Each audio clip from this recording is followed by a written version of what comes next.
Shalom, wilujeng pepanggihan malih wonten ing program Sabda Winedhar ingkang dipun pangarsani déning Sinode Gereja-gereja Kristen Jawa. Sesarengan kaliyan kawula, nami kula Setyaka Alexander Tombokan ngladosi wonten ing GKJ Manahan lan ing wekdal sakmenika badhe macaaken renungan ingkang irah-irahanipun menika pitulunganipun Gusti tansah mawujud. Ingkang linambaran dening nats kitab suci saking kitab Yeremia 38 ayat 6 ingkang mekaten sabdanipun Gusti.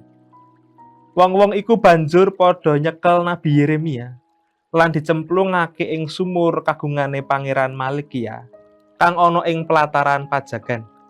Anggone nyemplungake Nabi Yeremia mawa dadung, sumure iku asat mung ana endute. Dadine Nabi Yeremia nuli ambles ana ing endutan. Kono mekaten sabdanipun Gusti. Haleluya. Para kinasih saestu mrihatosaken ing waosan nats kala wau kacariosaken saksampunipun Nabi Yeremia medharaken menapa ingkang dados pamecanipun. Nabi Yeremia ingkang meca bab kawontenanipun bangsa Yehuda malah dipun cepeng. Dipun cepeng lajeng dipun cemplungaken ing sumur asat ingkang kebak lendutipun. Kanthi pangajab ngukum lan ngupadi sedanipun sang nabi. Awit pamecanipun boten jumbuh kalian pamanggihipun para pengagenging bangsa. Pamecanipun Nabi Yeremia cetha, sageta umat medal saking kutha supados luar, saking pageblug dumugining pejah. Awit kutha Yerusalem badhe dipun rayah lan dipun kuwaosi dening bangsa Babil. Krana dosa-dosanipun, nanging para pangagenging bangsa salah tampi. Salajengipun munjuk dhateng Sang Prabu Zedekia. Sageta sang nabi diukum pejah kemawon.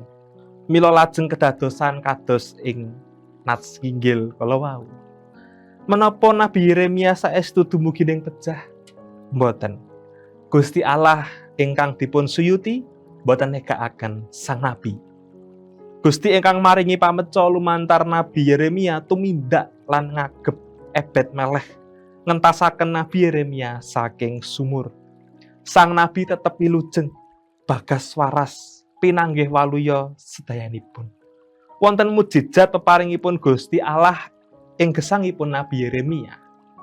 Gusti Allah paring pitulungan dhateng sinten kemawon ingkang setya tuhu dumateng panjenenganipun.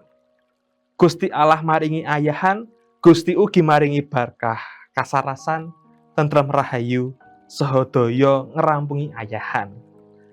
Pitulunganipun Gusti saestu nyata ing gesanging manungsa.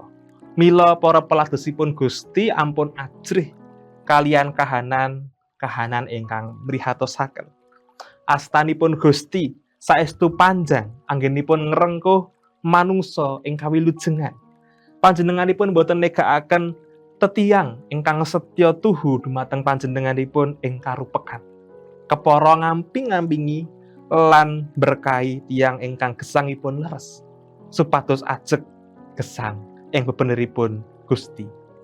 Pitulunganipun Gusti taksih lan tansah mawujud ing gesanging manungsa. Ngantos ing sakmenika tumraping kita sedaya ingkang sami pitados marang Gusti. Amin. Gusti tansah berkahi kita sedaya ngantos pinanggih ing